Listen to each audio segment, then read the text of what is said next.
folks. Welcome to another episode of the 10 Lines Podcast with East Forest. I am the East meets the Forest, coming to you from Boise, Idaho. Did you have a nice Thanksgiving?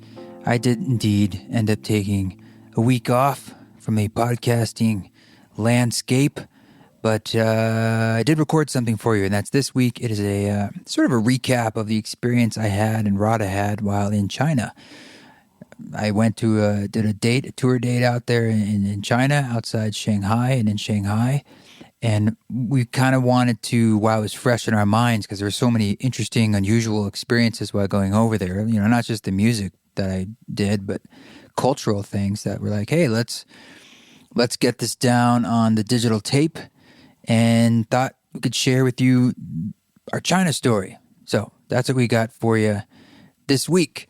Otherwise, I'm just wrapping up the year here. It is snowing in Boise as I am recording this, and I am out there I've been working on the studio, and it's coming along.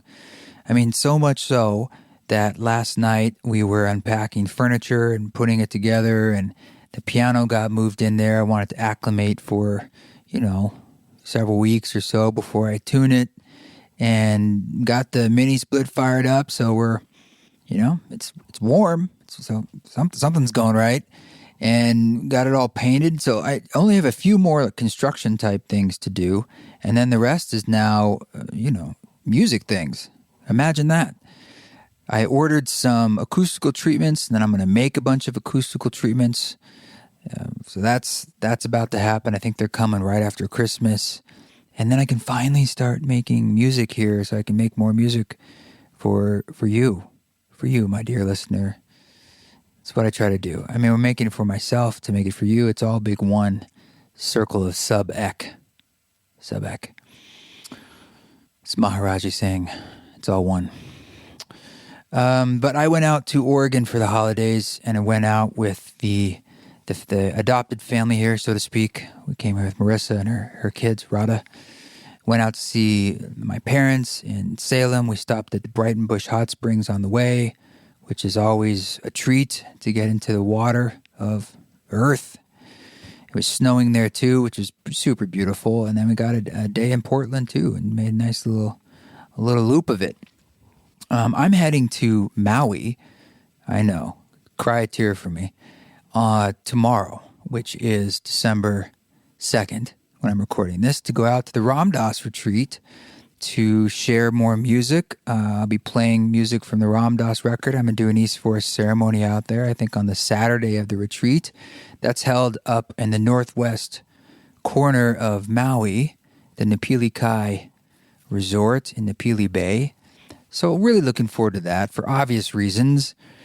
It's, last year we went and did not rent a car. Just took the shuttle there and stayed there for a week and came back. And that's what I'm doing this year, because that's the jam, to just not go anywhere and not be in a car for up to a week is kind of rare, unless you're like a New York City person. Just not even being in forms of transportation besides your feet. And being on the beach and being around the Sangha and meeting such interesting people and just being immersed and soaking in these ideas of love. And I'm looking forward to seeing Ram Dass again. I promised him way back in June of 2018 when I was out there recording him. I said, I'm going to put you on vinyl. I'm going to make a vinyl of this, and I'm going to bring it out to you. Well, last time we were there in the spring, the vinyl wasn't done. Now it's done, as you know, and I'm bringing one out. So I'm very excited. It's sort of like a nice full circle situation going down. And can't wait to do that. What else? We've been doing more reworks of the Ram Dass project. Let's see. The last one that came out was the Peter Broderick rework, which is freaking awesome. And I got him on the podcast. Hope you heard that. And this Friday, depending on when you're listening to this, December 6th, 2019, is an artist called Slow Meadow, who is awesome. Sort of a protege of Hammock, was discovered by those guys. And so he did this amazing rework of You're a Guru. It's got this haunting piano and strings that he recorded. So look forward to that on Friday, December 6th. And hopefully there will be 2 more before the year is done. And hopefully there will be 2 more videos to round out the video we put out for the song Home. That was supposed to be like part 1 of a 3-part video. And hopefully all of this will come out during these busy holiday times in December. So if you're not on the mailing list, get on the mailing list. So we'll tell you about when that comes out. But it's just cool. It's just usually this is kind of like a slow time of year. And I feel like we're really ramping up literally until the end of the year to wrap up this project, this amazing project. So it also feels appropriate to be going out to Maui for the Ram Dass retreat, to see Christian Das and everybody else, because it just feels like that's what's happening here. That's what happens with the solstice typically December 21st. Not exactly sure what day it is this year. Point being, it's a time of closure, of a bookend. And you see the echoes of this typically in your life. And I think, in my mind, Christmas and Hanukkah, maybe Kwanzaa, these are vestiges, in a sense, an echo of this pagan, secular time cycle. Because naturally, for us here in the Northern Hemisphere, this is the darkest day of the year coming up. And so this is the time of renewal, of reflection, of endings, beginnings, right? Also, but a time of rest and repose. And it feels very fitting that we've been doing this Ram Dass project, and it's, in a sense, coming to a close as far as the new active work around the solstice, around the end of the year.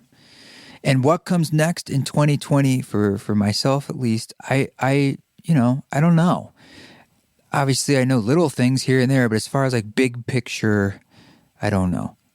And initially, that freaks me out. But I can trust in the history that that's actually been the case a lot. There are many, many years where around this time of the year, I don't know what the project or the outlet looks like for the following year. And stuff always unfolds. You just have to put up the antenna of listening and watching and let it come. Let it be revealed. Let it germinate from the garden around you. You just need to water that garden. And sometimes all you need to do to water it is have patience and to listen. So that's what I'm going to do. Let's get into this conversation. I'm going to tell you about my trip to China, because maybe some of you, there's probably one person out there who's like, what the hell happened with your trip to China? Tell us. You got it. Here it is. The China story.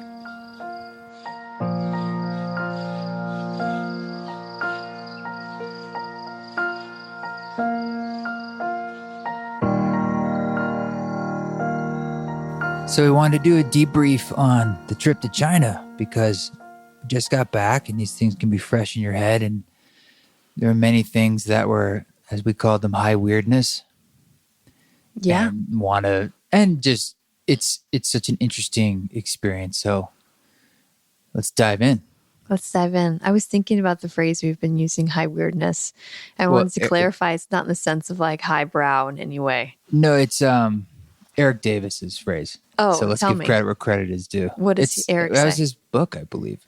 Oh. Recently. That's why it's in my head. It's just a cool phrase and it's totally his. Okay. Yeah. Thanks for that context. Yeah. When I think of high weirdness, I think of the word high as like a lot. Ah. And he's using it as high, like altered state? I think so. Okay. But what I'm just mean that it was such a different place culturally. And people had told me before I went, folks that had been, some people had said, hey, it might be like in some ways the most different in the sense that it's got a lot of things that are the same, but then there's about contradictions. And that's where it kind of catches you and you're like, wow, that's weird in the sense that that's different than how we do it. Yes. And it will stick out. Like eating chopsticks with spaghetti? Eating spaghetti with chopsticks? Right. Yeah, spaghetti meat sauce, which is an interesting meat sauce we often discovered, was on a lot of menus. If you went to a Western, quote unquote, restaurant. Or they'd throw it in as like the token Western thing. And nonetheless, eating with chopsticks actually made a lot of sense. You liked it. It worked. You were like, look at how good I am at this. You said I'm better at this than that Asian woman over there who's trying to eat her spaghetti with a fork. Yes, you did. Right. Yeah, I thought it was funny. She was eating spaghetti with a fork and you were going at it with your chopsticks. Well, let's just zoom out for a second. China, for myself, was not a place that was on my radar personally that I had wanted to travel to or had plans to. And of course, the universe is like, you're going to China, and I got an opportunity to play there, and you got an opportunity to come along and teach. So I don't know about you, but I was curious and eyes wide open, but I didn't have like this long lifetime of thoughts about, this is what I want out of China, or this is what's going to be. I really just didn't know Have much. You thought that about other places? Yeah, sure. Like where? Like going to Iceland or Europe. Or anywhere, Canada or wherever. Canada was on your list before China. I just mean as places, as far as like I'm speaking about, like to play in and stuff. And I don't know, I guess to go to personally. I never thought about like vacationing in China. No. It's huge too, right? Do you think some of that has to do with our cultural conditioning around China? Definitely. Yeah. And when we were talking to Fred was the billionaire who runs the whole festival we're at. That was called the At One Festival outside Shanghai in Suzhou. I can't believe I'm not saying it right. He said to me once, he's like, yeah, China's not as scary as they make it on TV. Yeah, it's not the same as CNN. And nowhere is, right? And it's true. The world is full of good people. And China has 1 billion people, and everyone we met was just full of amazing hospitality and goodness. They were very kind to us. Mm-hmm. Yeah. So anyway. And patient. And totally patient. Yeah. Cool people. So let's just kind of like maybe go through the experience a little bit. I just want to talk about some of what it was like to be there and to smell it and to hear it and to taste China. As you were saying, you weren't seeking to play in China, but the opportunity presented itself through a friend last year to come to this same festival. It was the inaugural At One Festival, where it didn't work out last year, but then again, they reached out for you to be a part of the second year. Well, you were a part of the first year because they did the thing where let's go back in time. Skyped in. So shout out to Dustin. He's on a previous podcast, East Forest Lee's podcast episode. Yeah, I don't know how he got linked into these guys, but he's a meditation teacher. Yeah. And so he's been going out and teaching meditation, and he was doing, working with his group, and he introduced me, and they wanted me to come out last year, and it was sort of last minute, so I couldn't make it happen. But they said, why don't you Skype in, and we'll play your music on the same stage we were on this year. Yeah, which we had no context for visually what that meant, or where it was going to be, or how it was going to look. Yeah, well, I really had no context last year. I was just like, what am I doing? So we Skyped in. I remember I just finished playing a show in Denver, and I was in their back apartment, and it was like 11 p.m. was when I had to be on Skype. And I remember logging in, it was snowing outside. Mm-hmm. Just kind of, I don't know, it was a weird, like lonely experience that I was in this space, and the screen comes on, and they're like, okay, in 3 minutes, it's kind of in broken English. In 3 minutes, you're going to introduce your song and then we're going to play it. And I was like, okay, stand by. And then they showed me, it was like flip the screen to like the stage. And it must have been a, I don't know, 50-foot screen. The same stage as this year? Pretty much, yeah. So it's probably like 50 feet tall, these 3 sections. Yeah, like 3-ring circus style. 3-ring circus style is a good way to describe it. Yeah, and all of a sudden they like go, and I remember I introduced this song. What song? 10 Laws. Mm-hmm. And then they're like, thank you. And they quit. Quit the Skype. That was it. I had no idea. It's like, what was that? It was the strangest thing ever. And that was it. That was like the totality of my experience last year. And I didn't even know like if it worked or anything. Fast forward to this year, they had a little more advanced notice, and we worked it out, and we flew out. And let's start with that. Okay. I was nervous about the flight because it's been a long time since I crossed Pacific. It's a long flight. It's like 12 and a half hours out from Seattle. And turns out the flight was pretty awesome. You slept a lot of it. I watched 4 movies. I watched, I got a lot of Russian history. I watched the one on Gorbachev and the one on the like 5 Russian hockey players. It was not that bad. It was shout out to Delta. Yep. Good premiere class. Yeah. Up the class a bit. But we get there and it was nighttime and we had to drive a couple hours. They picked us up and they take us there and then we're met there by a whole coterie of people at night. And I'm just like, where are we? And they take us to this apartment on the campus. They have a super modern campus and the apartment was super nice. So Suzhou is 2 hours outside of Shanghai, which is 24 million people in Shanghai. Something like that. Then we drove outside of the city. And it's interesting driving. When you're driving, when we went in and out of Shanghai, we would drive for literally an hour. A portion of it would be high rises in both buildings. Directions, as far as you can see, for housing for like an hour through this landscape. And a lot of construction going on. High rise after high rise after high rise. We didn't see that night because it was dark. But we got to this campus and we kind of describe it as like 1440 Multiversity meets Omega. It's like a wellness multi-facility campus. Yeah, they had condos and apartments and then facilities and rooms. Hotel, spa, kitchen. It was the nicest retreat center I've ever seen as far as the architecture. It's all modern. It's all new, a couple years old. It was stunningly well built. And every piece of furniture, high-end, beautiful. It had this incredible modern Zen vibe. So a hyper-modern space that we're dropped into. On a body of water. On a lake outside Shanghai. Yeah, it's in the industrial complex of Suzhou. So anyway, we get there and I believe we slept, which is kind of interesting because, of course, it's a 15-hour difference in time. We were on the let's not get too jet-lagged game plan. Plan. Stay up so we could sleep. Right. Yeah.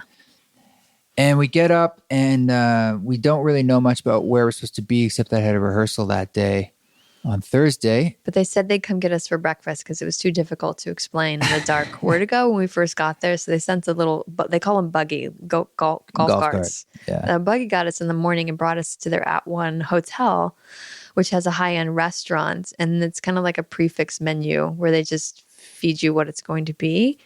Yeah, I had they gave me 2 eggs in a bowl that were literally just like the egg yolk raw. They just cracked I poked the egg. them and they blew open. That was it. It's like sucked down some egg yolks. Bowl with some chopsticks. With chopsticks. It was, healthy breakfast. And pickled things. Yeah, it was fancy. It was super fancy Chinese food, basically. It was interesting seeing you try to eat that egg yolk because that's not how you like to do things. No.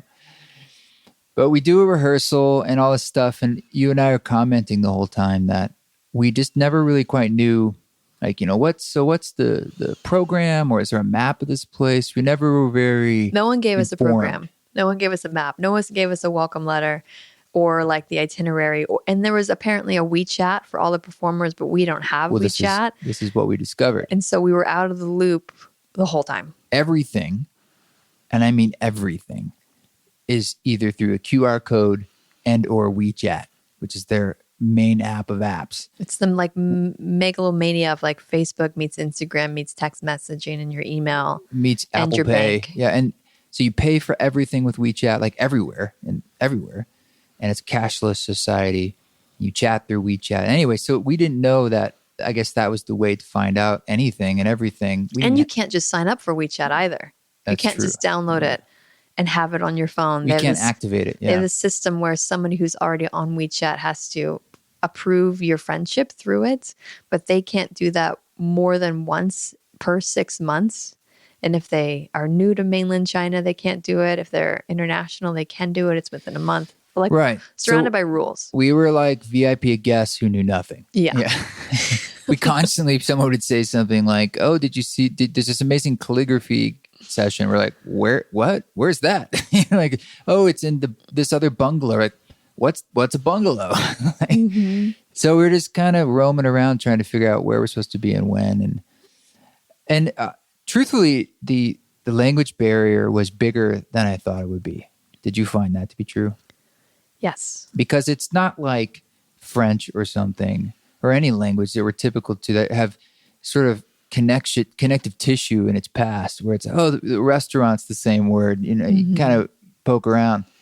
This is like a different planet. I mean, I did not understand anything. It wasn't even like, I got the gist of that. And when I would say words like yes and no, there are many people who just staring at me as if I said it. They had no idea what I was saying. No idea. We were trying our best to say hi and to say thank you. Thank you became a kind of comical between us because we said it a lot. We attempted to say it a lot. Xie. It was often met with totally blank faces. Yeah, like we don't even know what you're saying. Yes. I was like, this would be the point where I would say thank you. So I think you know. Uh-huh. We were using Google Translate, but offline. And that was a savior because you could type things in and when you can hold it up to like a taxi cab driver or something with an address. Because even like an address, I can't write the address in English. I have to take the address in English, copy it into Google Translate to Chinese, and then show him that or her. So speaking of the great firewall of China and Google Translate worked. Because we downloaded it. Yeah. Nothing else Google worked. You couldn't really access things like Facebook and Instagram. Well, you couldn't at all. No Facebook, no Instagram. Well, certainly no Gmail. I thought my email would no work. Google Docs. No Google search. Maps. No Google Maps. No Google search. Maps. No Voxer.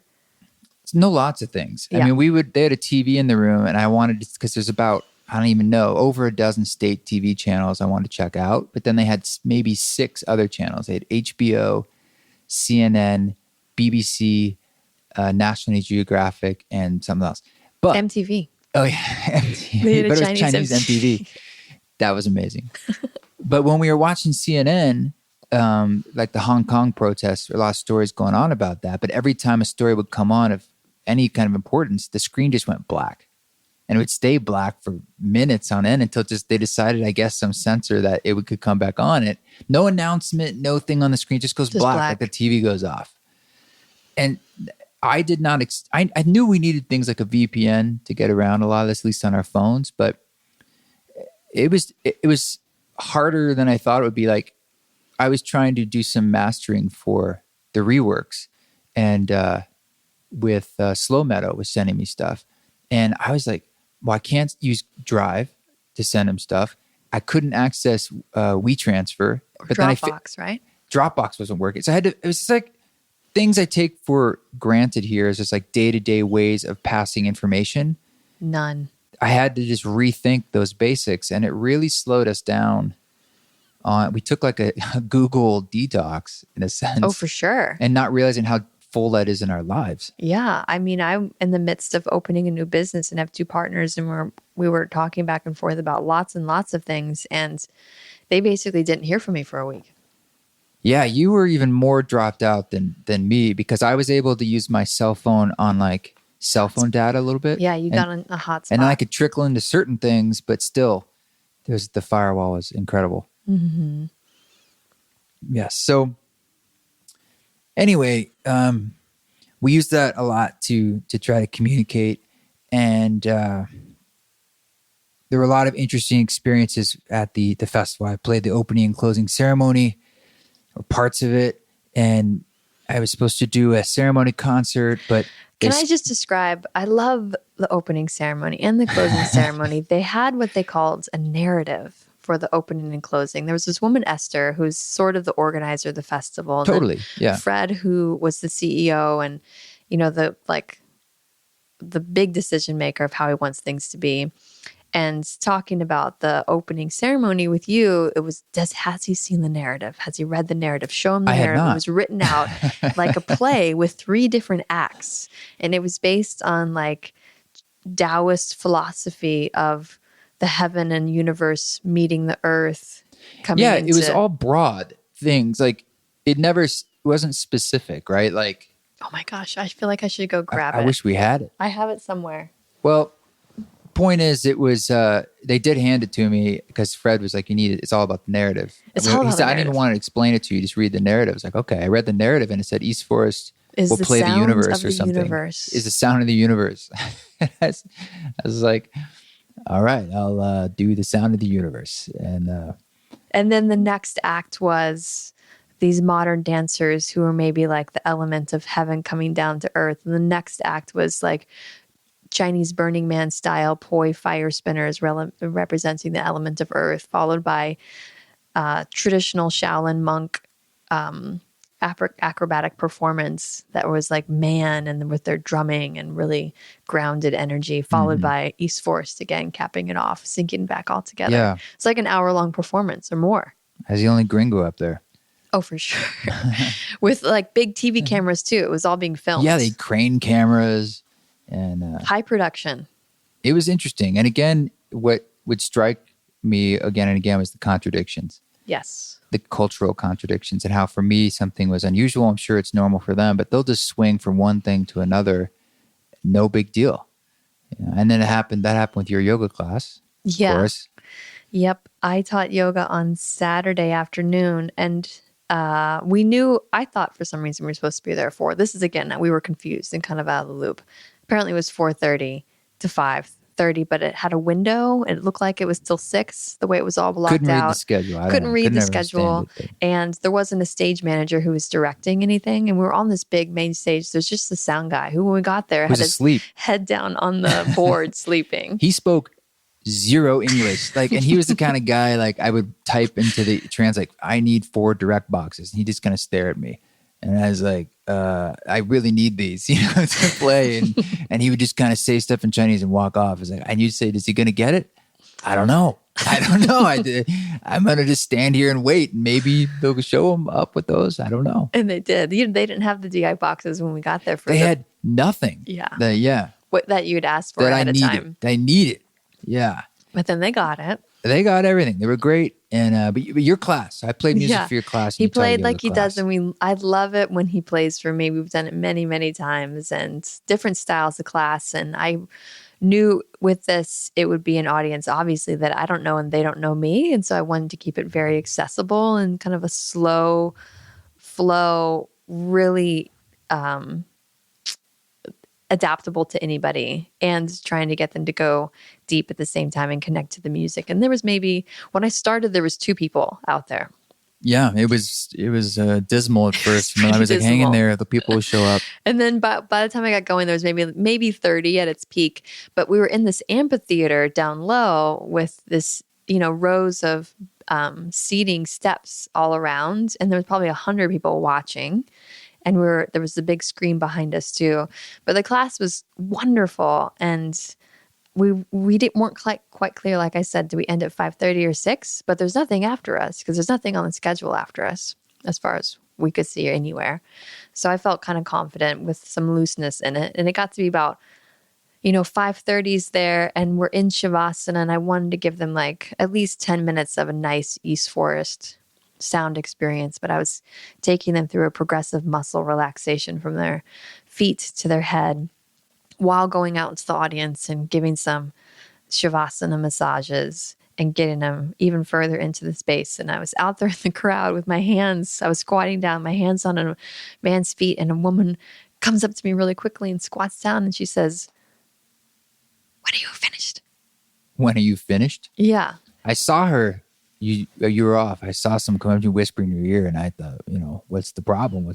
Do we need, I didn't know. I didn't know either. And I said, well, soon, kind of, I guess. And then I finished that with him and then kept guiding them through to finish that experience, and then got back to the stage, and, you have to wrap it up and bring them back out. You can't just end. So it took us a minute or few to bring them back out and have our final close.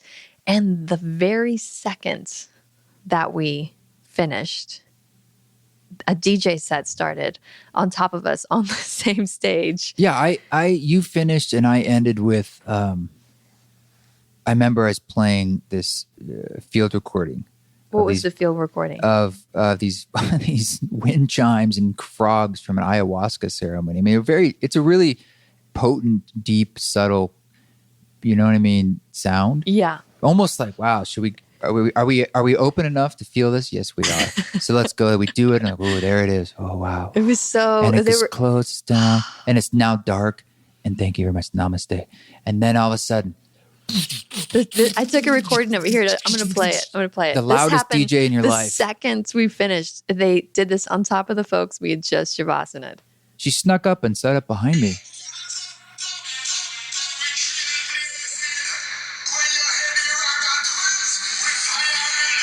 It was so offensive. Here it goes. And I swear to God, when it dropped, it said, "Fuck you." And it was the loudest thing.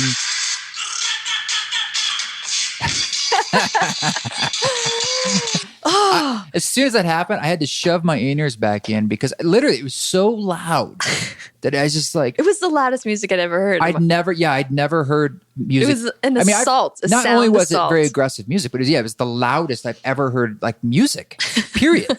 And they often did that on this stage. It was always very loud. So anyway, that was shocking. I felt so bad for everyone because they were so open. Yeah, but it was weird. Like a whole group of Chinese girls came down and were like, yes, yes, yes. Yeah, they'd been waiting for this DJ. I guess everybody else knew she was about to start. Yeah, she must be and something she had like Shanghai. An instant little crowd around her. They were so stoked for it. It was another contradiction of programming. But you did a great class. Thank you. I felt really good about it. And then I felt so bad. Yeah, it was a shock.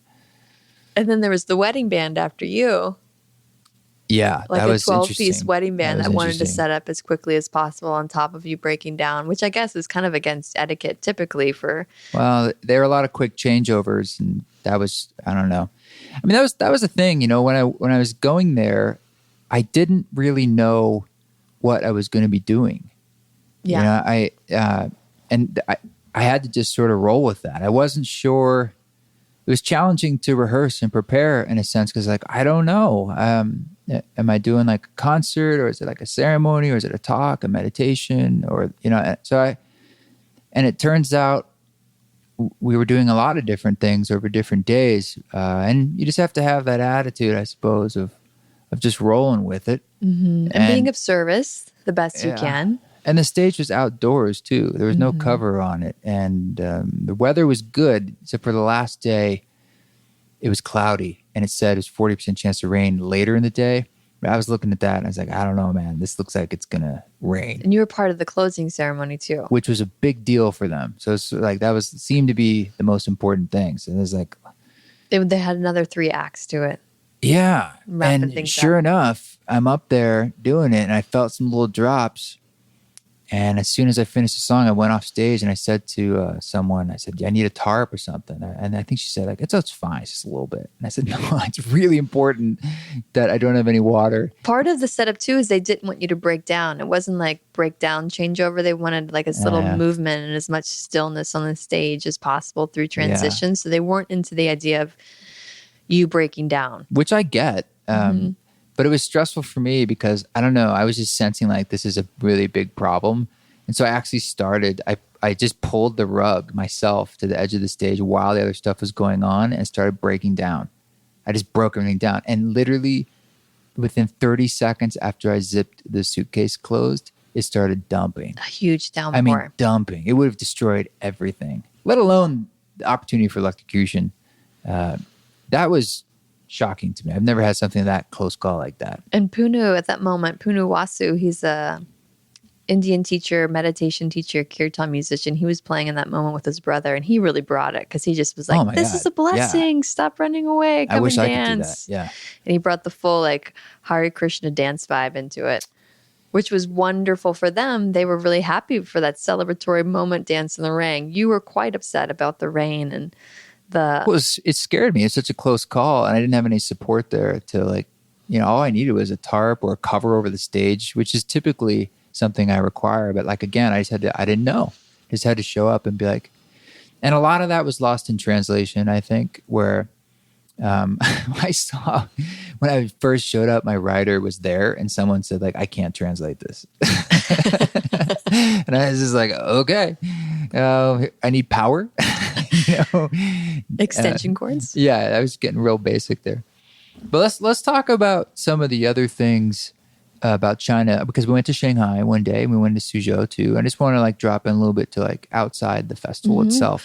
Before the festival started, we did a little trip into Suzhou to, I think it was the Pingcheng district along the water, and we found that spot where we're really the only Westerners I think we saw. I mean, most of it was Chinese for sure. An old district along the water that had a lot of the older architecture and buildings, the canal with the boats. And that was really nice to get out. And we ended up going to the Lion Forest Garden, which wasn't really in any of the guidebooks. Like I didn't know about it ahead of time. Yeah, it wasn't there was like a sign pointing to it. Yeah, there was a sign. It was like, I feel like we should go check that out. Let's do that. So we wandered into that. And it was one of the coolest places I think I've ever been in my whole life. Yeah, it had these tunnels and mazes, labyrinth-ish style, but built out of these porous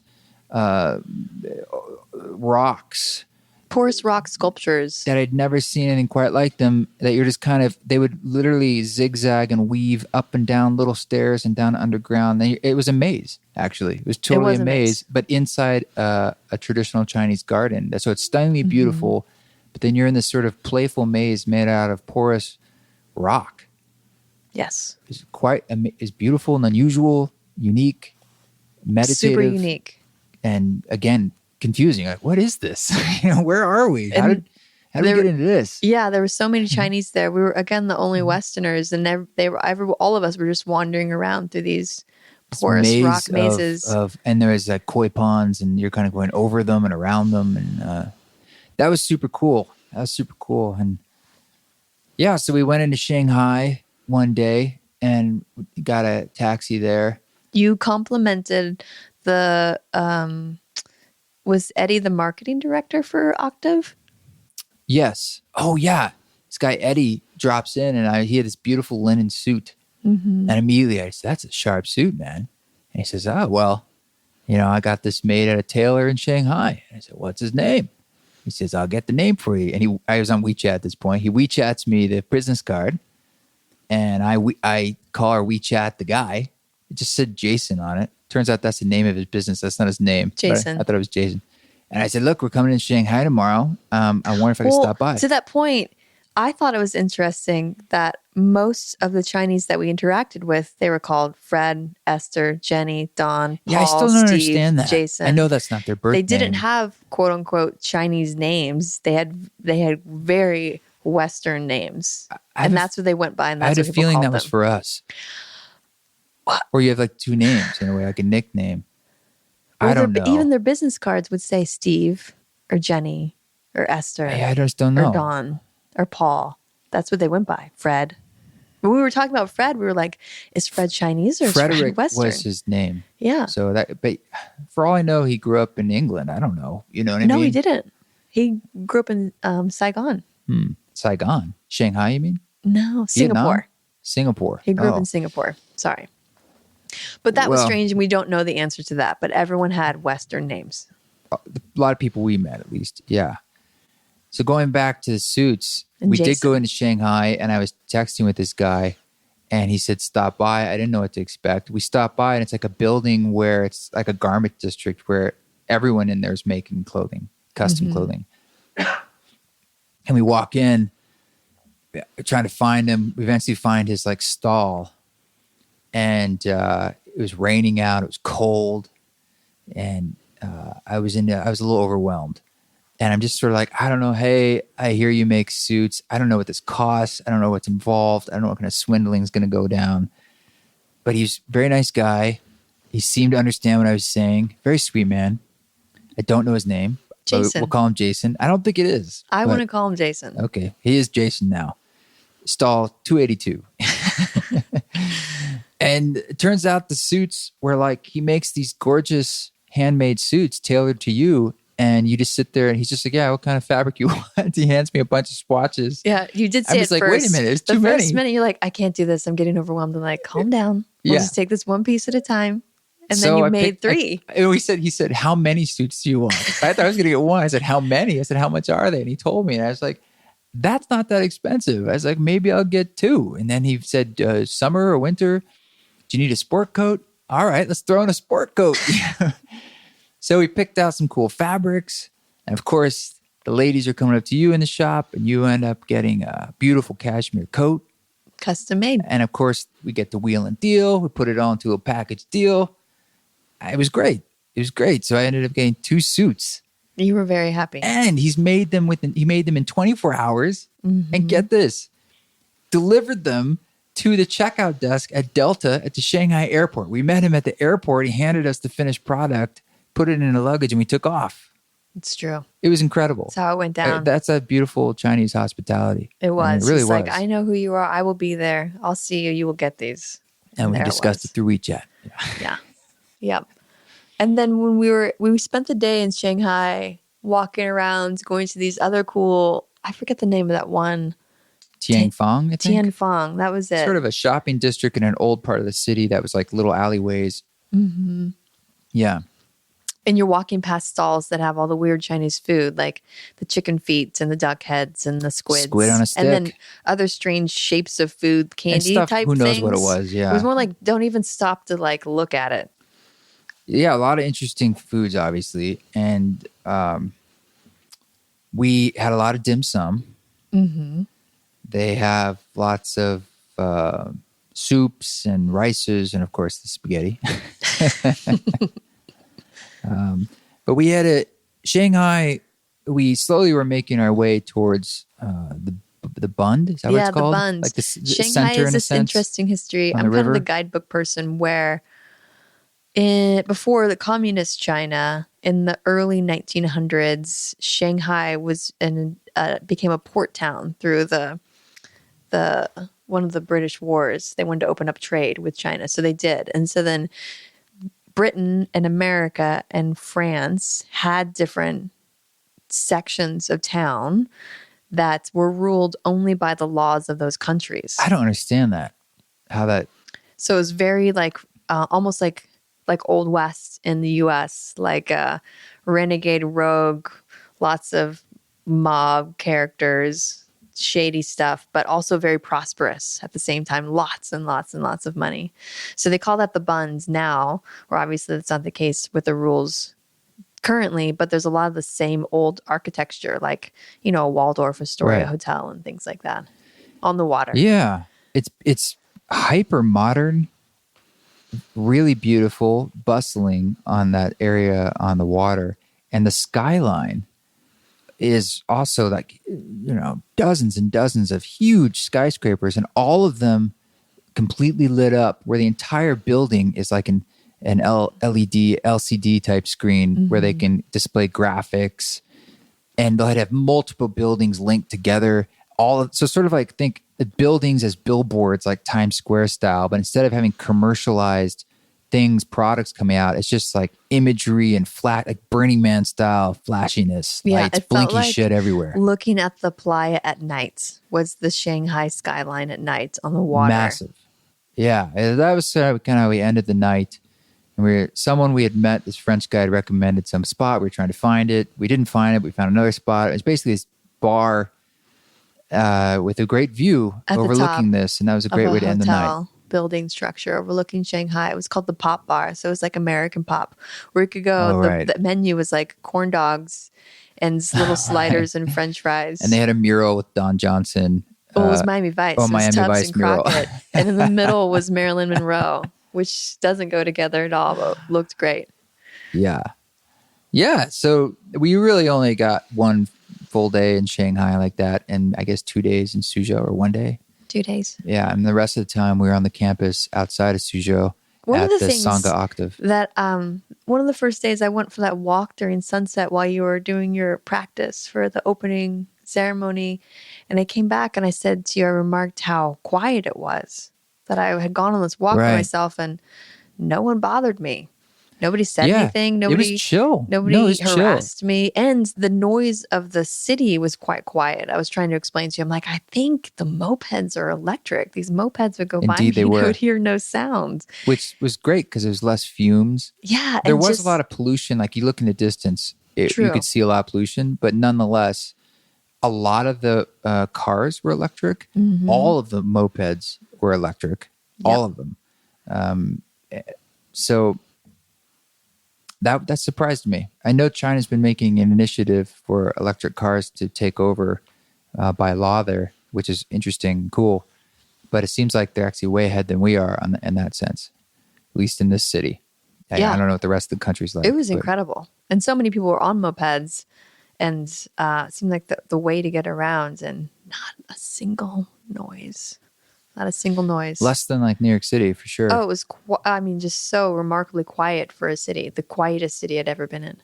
Yeah. The other highlight was I think it's the Changyong temple that was just a few kilometers from where we were staying. We went to a Buddhist temple. Just because it was there.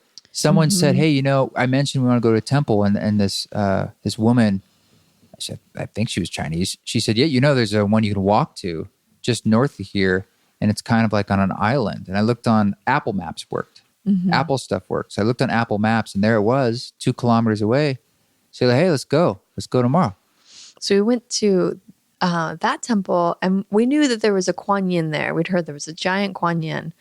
So that was kind of the destination that we were headed for. And we were walking in, there's kind of stalls along the outside. And we were like, huge boulevard walkways. I mean, massive complex. We walk over to the stalls and I'm like, oh, I think we're supposed to buy some of this incense. Oh, I think maybe we're supposed to use these things inside. We didn't know how or where or what. Weren't a lot of people there. Yeah. No, we were the only Westerners. And there wasn't a lot of people there. But we bought these maybe 6-inch round 2-foot-long sticks of bundles of incense. Yeah, the largest incense I've ever had or seen in my life. And then these candles too. And we're like, let's just get these and we'll see what happens inside. So we get inside and then there's the area where they're like a big pyre. They're putting all the incense with their blessings and prayers and wishes. Yeah, when in Rome, just follow what the other people do. And so we kind of followed their ritual, which seemed like kind of a 4-direction type thing with the incense. But first you do the candle and there's a resonance there with Catholicism or something, but it made sense. They did kind of look like Catholic candles. I'm not sure what the candles said, but it was cool. It was in this like pagoda thing where all the candles are, and underneath all the candles was just like a vat of hot molten wax, like deep, hundreds of gallons of wax. Same thing with the incense, like a big pagoda with all the ash. You just stick yours in there, and it's billowing the smoke across the walkway. We're outside. And then from there, it was, you cross a bridge to an island where there's this massive pagoda building. Is that the right word, pagoda? Yeah, I think you can use pagoda. I hope that's not Japanese. This is my ignorance. Beautiful building. And you go in, and what do you see? Well, we entered from the back, right? Which we didn't know. We were coming into the back of the statue. And so we walk into the back and you look up and as high as you can see is just gold. Gold. I didn't know we were at the back. Maybe you did. Gold, gold, gold up. And then you look to the side and there's maybe like 8-inch tall gold Kuan Yins. And who is Kuan Yin? Kuan Yin is the female Buddha of compassion. She's a version of Avalokiteshvara, who's the Buddha of compassion in Tibetan Buddhism. So this was a Buddhist temple complex. A Buddhist temple complex. This was the largest. They had many, many very large Buddha statues that were like 20, 30 feet tall. Yeah, but this Kuan Yin, let's stick with this one for a minute. And the walls of the pagoda were like 8-inch tall gold standing Kuan Yins. And there was maybe like 5,000. I mean, I don't know. The whole walls were just everywhere. Little cubbies of them. From floor to ceiling. And the ceiling was probably 100 feet tall. Or more. No, it was more. It was probably like 150. Yeah. So I walk around and then I get around to what's the front. And then I can see the whole front of this Kuan Yin and I look up and my mouth just dropped. It was 108 feet tall, bronze, gilded gold, 80 standing tons, Kuan Yin. Leafed entirely in gold. It was the largest statue I've ever seen in my life, aside from the Statue of Liberty. Certainly inside, they built this building around it. Yes. So it's kind of tight. Yeah, it's tight. It's interesting. And you can't see it at all from the outside. You'd have no idea that this is inside of this pagoda on the water. It was stunning. And so that was definitely a jaw-dropping moment. And at all of them, you have a moment there's pillows to pray in front and give your respects, your energy. And then we just explored more of it. And there just was more and more and more. Yeah. Nothing topped that. Going more into the complex, we would go into these other pagodas and then it would be like 3 giant seated Buddhas. And they're maybe like 30 feet tall, all next to each other. And then each one had its own large building it was in. That was like, I don't know, man. It was, and there's monks who live there and they're walking around. And there's a little vegetarian restaurant that we ate at that was like, everything was an adventure in itself. And the koi ponds. Oh, right. With the most koi we've ever seen in our whole life. You could feed them and they just went nuts. Yeah, it was like a feeding frenzy of the koi fish, hundreds. But the Buddhas, the pagodas with the Buddhas, it was so unexpected.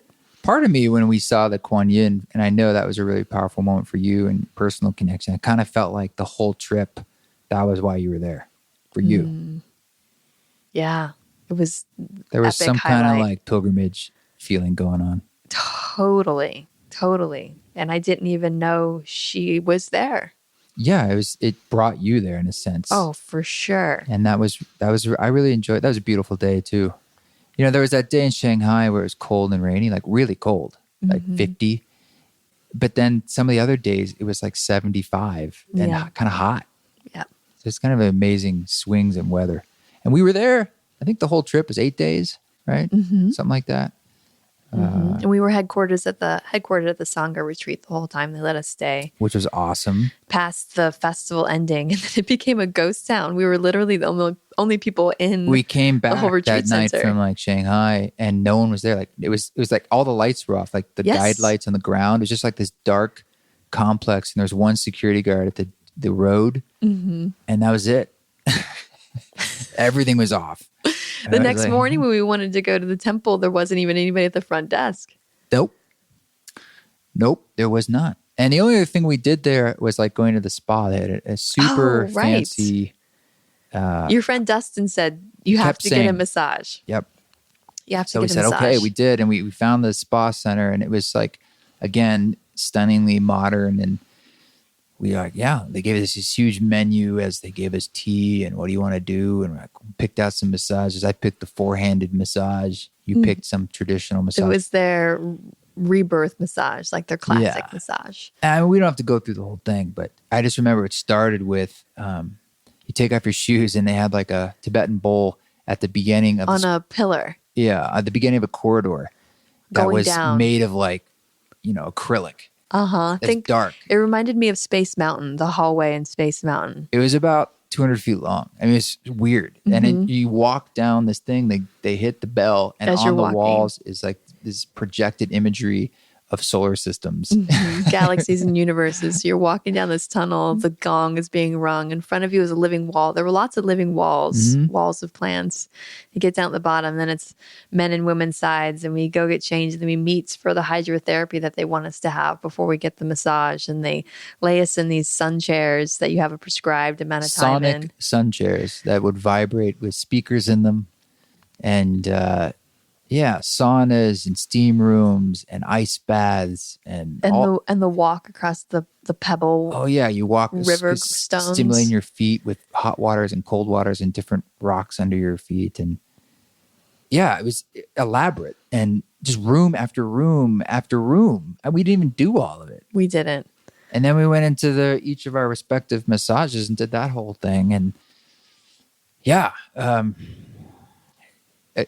I really like to explore how most cultures have some form of spa in a way. Like I'm all about when it was the Russian banyas or the Moroccan, what do they call it? It's not hammam. Yeah, hammam. I'm thinking Hamas. It is an H word though. Hammam. I know. I just kept thinking Hamas in my mind. I'm like, that's definitely not it. Hammam. Like hummus. But exactly. And their hummus. And the Turkish bath. I like to appreciate hummus in every culture.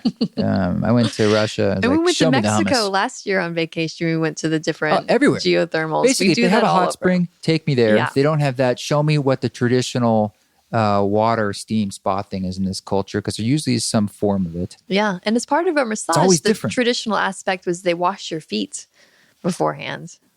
Yeah, which was sweet. It was very sweet. With some salt or something. Yeah, it was like an Epsom salt foot scrub. Yeah. So, we just wanted to share with you and talk about the trip, because even for you and I, like, we haven't had a whole lot of time to process. We've just kind of been diving back into life the past couple of days and experiencing jet lag. And I didn't want it to just completely fade away. And anytime you go somewhere for your first time, it's a sweetness to the openness of your eyes. And look, I'm sure that's what they feel, perhaps some Chinese folks when they come out to America, and we only got a small slice of it, just like if they came to one particular city here. but it was a very positive experience. It was overall, and they were so lovely and so kind, and they really tried to treat us very well. There was that moment we were trying to get information too. We were like, we're presenters, like, can we have a program? That was kind of the question we were asking. Yeah, where do we go? What do we do? And the woman said, oh, we know, you are very famous. You are very famous. And he's like, yeah, beyond that, can I get like a name badge? Yeah, do we need credentials or something? She's like, oh, no, you're very famous. But we did need credentials. We kept walking into the restaurant. They had one restaurant. We kept walking in thinking, and it turns out like we were not supposed to be there. We were not, there was no free food, but we kept getting food as if it was free, and they kept allowing us to. And I think they must have thought we were like these big assholes who just would waltz in and start eating from the buffet and just leave. And I was like, I thought that we were. There was many times that things were lost in translation. Yeah, because they would just say pretty much the everything. Food in the marketplace. They would say, you go down there, it's included or whatever. You go down, and like, no, it's not actually. It was just over there and not here. It was like a bat. Anyway, there were many times where I thought I understood and they did, and we both did not understand each other. Oh, another favorite moment too was you wanted to sell some merch, and they had a marketplace with regular style white tent tables. People are selling their crafts and their wares and their whatnot, and we wanted to have a booth. So they're very gracious and set them up with a spot, and everybody has their sign over the booth in Chinese. And so I took out my Google Translate to see what the sign is over East Forest, because he took over somebody's booth that was already there, and it just said fingertips. That was the translation. Fingertips, which turned out to be guys who played hang drum with their fingertips, apparently. Fingertips. Yeah, there was a lot of just funny little moments of translation like that. You can't avoid it. No. And that was like when the front desk girl, the concierge, she's probably like in her 20s, and she was hooked up with our cab to go into Shanghai, which of course thought we had it dialed. She was sending us to a different place. Once the guy dropped us off, I was like, this is not where we want to go. And I wrote back to somebody about like something about this. Well, he was going to wait for us and take us back. Oh yeah. And his response on the WeChat was, are you in touch with the little girl? And I was from like, the hotel. And I finally put it together, and he's like, oh, he's talking about the woman at the concierge. Am I in touch with the little girl? Sadly, I had to say, yes, I am. I was like, let's keep it clear. Yeah. Well, anyway, that was that. I hope to go back, and I don't know. Is there anything else you want to share? We met lots of really great people at the At One Festival. I think you could probably look it up at oneFestival.com. Oh, just Google it. It's on Google, even though it's not supposed to be. I don't know how that works. But it was, I'm grateful. It was a wonderful experience, and I really enjoyed being in China with you. Xi. We'll end that with ni hao. That's hello. That's all I know.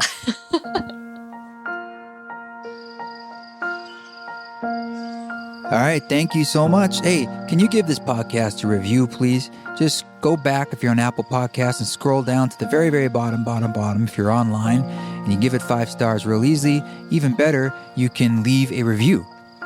Let's see. We got 2 new reviews here. I really appreciate Zach B. He said it's phenomenal. Great show. It's hard to find the right words to describe it. Definitely takes my mind to a different places in a good way. Thank you so much. Well, I'm glad I'm stretching your mind, but in a good way. You know, that's what we try to do. Ayurvedic Auto Harp. I think you've written a review before, and you can write another one, which is, hey, that's awesome. Do it again. And if you've written or reviewed, do it again. You can.